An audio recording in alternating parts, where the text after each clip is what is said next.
So hello, welcome to Mechanics and Material Lab. Today we're gonna kind of talk to you about the creep test, right? So first let me introduce myself. I am Dr. Walter McCauley and I'm one of the professors in civil engineering here at St. Martin's University. And I want to introduce you to someone else. Hi, I'm Shala Al-Wakil. I'm professor at the Mechanical Engineering Department. I will be teaching Mechanics of Materials, lab, and theory in the fall. Hi, everyone. So right here on this table, we have the equipment and the specimens that we need for the creep test. What we're gonna do is we're gonna test 3 different specimens. And the first one here, I believe this one is lead-free, right? So generally it's a solder specimen. And the specimen usually comes in these reels. So you have to undo it around the reel and try to get it as straight as possible. And we're gonna get about probably 19 inches of each. And this specimen I already got from the reel, but this is 95.5. And 95.5 meaning 95% tin, 5% antimony. And you might ask, what is antimony? Well, antimony is a mineral. You can look it up on the periodic table. I think the symbol is SB, all right? And then we're also gonna have 50-50, and this is the specimen that we're gonna use for it. 50-50 meaning 50% tin and 50% lead, all right? So as you see, we have weights. These are the weights that we're gonna attach or apply to the specimen. And of course, with the weight, we can actually now say we have a load on the specimen. Of course, if you remember when we talked about the creep test for us in this lab, we're just applying a constant load, right? And watch the deformation or the elongation of the material, the strain, right? So this is one of the load for the lead-free. This is the load for the 95.5. And this is the load for the 50-50, right? So what we first need to do is make sure we get about 19 to 20 inches of the specimen. Let's just make it 20 inches. So I need to cut it right about here. And one of the tools that you might need is a cutting plier. And just cut it right about 20 inches. And as I've already mentioned, these are already cut, right? So what we're gonna do now is we're gonna take these and we're gonna get the weights for them. All right, so the first one that we're gonna do is the lead-free. And I'm gonna set that down so it doesn't hopefully go anywhere. And as you can see, that one is 3,500 grams. All right, and let's see what the weight is for the 95.5. 2,500 grams. And lastly, we're gonna get the weight for 50-50. And then 1,020.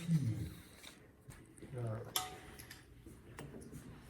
And show you all where we're gonna set this up. So if you look in here, we have this frame, and we're gonna try to set each of these samples. Right here is the lead-free, so we're gonna attach the specimen right here for the lead-free, for the 95.5, and for the 50-50. So other tools that you might need is, this is called a chuck key, right? And this chuck key fits the chuck right here. And of course you undo it, you open it up, so that way you allow the rod, the specimen, the solder iron to fit all the way in. I would push it all the way to the top. And go ahead and try to tighten this down. You want to make sure you get this in here really tight because you're going to have a load on the other end of it, pulling down on it. All right, I think we got that in there good. That's for the lead free.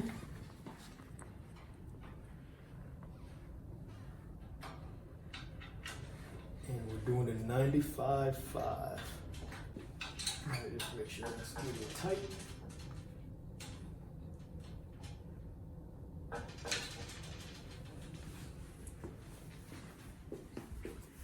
And lastly, this is the 50/50.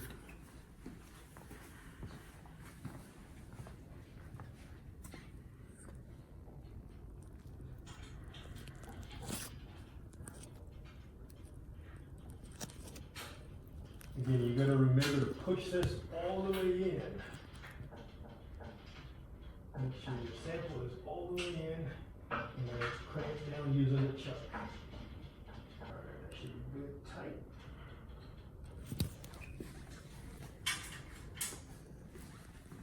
Now let's add the weights. We're gonna start with the lead free. As you can see, these chucks are a little bigger than the ones at the top, so we have a different set of chuck keys to use for the weights.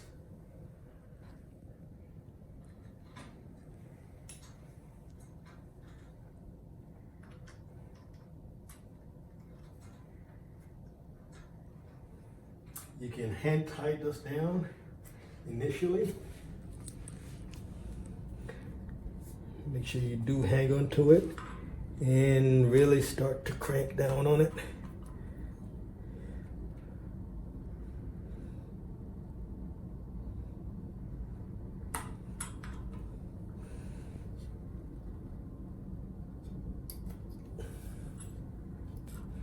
All right.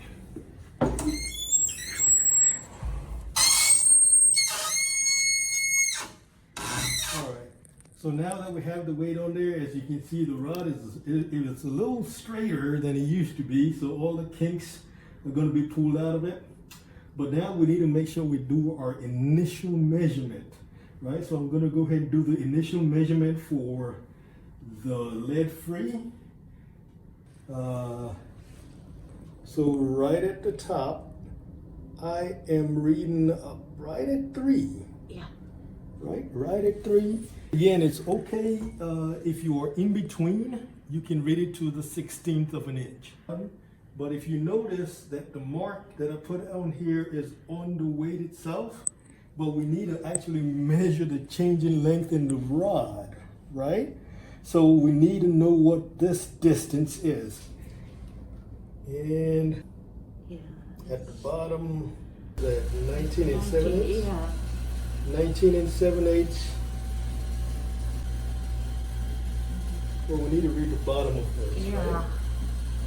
So 19 and 7/8, 22 and 3/8. Yeah. We had 3 at the top, top of chuck. CHU.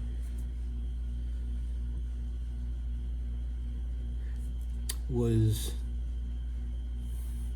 19 and 7/8, and then the top of weight was all right. So in essence, we get the first one set up. So we're gonna do similar to get the second and the third set up. So let's see, 95.5.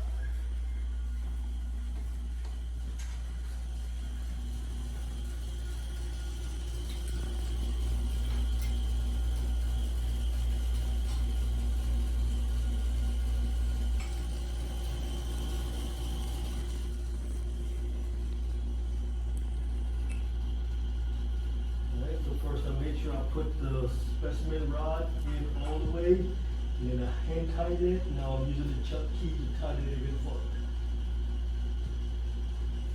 All right.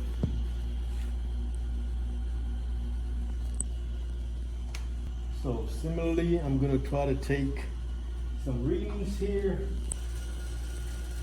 So we're going to get our initial measurement, and if we read to the top. So there's 3.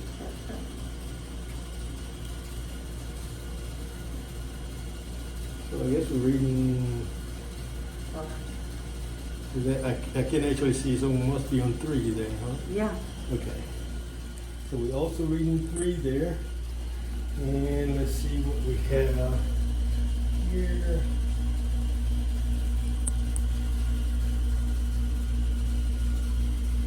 It's 24, and well, we're reading the bottom of this rod, yeah. right? So the bottom, so it looked like maybe 24 and a quarter, right? Because that's on the second mark, third Yeah. mark down. Yeah. So 24 and 1/4. 24 and 1/4. Yeah. This way. Yeah, so 26 and 5/8. Yeah. Okay. Up for the 95.5 was 3 inches. Top of chuck, 24 and 1/4 inches. And top of the weight, Okay. Doing. Okay, so now we are doing the and now for last the one. last weight, which is 1,020 grams, and this goes with the 50/50. So let's get that on there.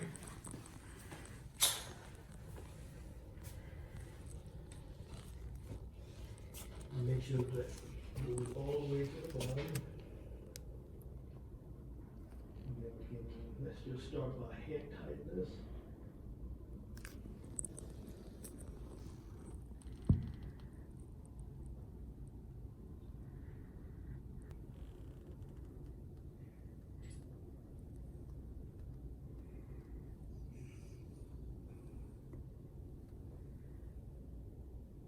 Okay. Yeah. So let's take some measurements. Sure. All right, so if we want to say, read the top, that's 17 and 1/8. Yes. All right, if we read the bottom, And it's one after the midpoint, yeah. so that's 34 and 5/8. And I'm gonna just kind of set this on here. Okay. Oh, we need to add. So we're reading the bottom of So it's a 36, 37, and 1, 2, 3, 4, 5, 6, 8. So 37. Yeah, 35, 36, 37, and, No, 30. Yeah, 37. right, so that's 35, Yeah, 36, 37. 37. And 7, 6. Is that right? So that's in between. Yeah. So that's 7/8, that's 14, so 13/16. So 37 and 13/16. All right, so that's the setup for the creep test. But the test is not over. We have to make sure we record the data every day, at least once a day. We could do it more than once a day. But if we don't and we start to miss some of the data, we may not be able to identify sections of the creep test curves. If you remember, the creep test curve has 3 regions, right? That primary, secondary, and tertiary regions or phases, right? Where you have that initial jump in strain and a reduction in the strain rate. And then, of course, that second region where we have about a constant rate of strain, right? Where we have both annihilation and strain hardening happening together. And of course, the tertiary region where we have an increased rate of strain towards failure and may actually see rupture. I mean, not rupture, but may actually see failure. So make sure, we need to make sure that we can record the data at least once a day. All right, that's it. Thank you.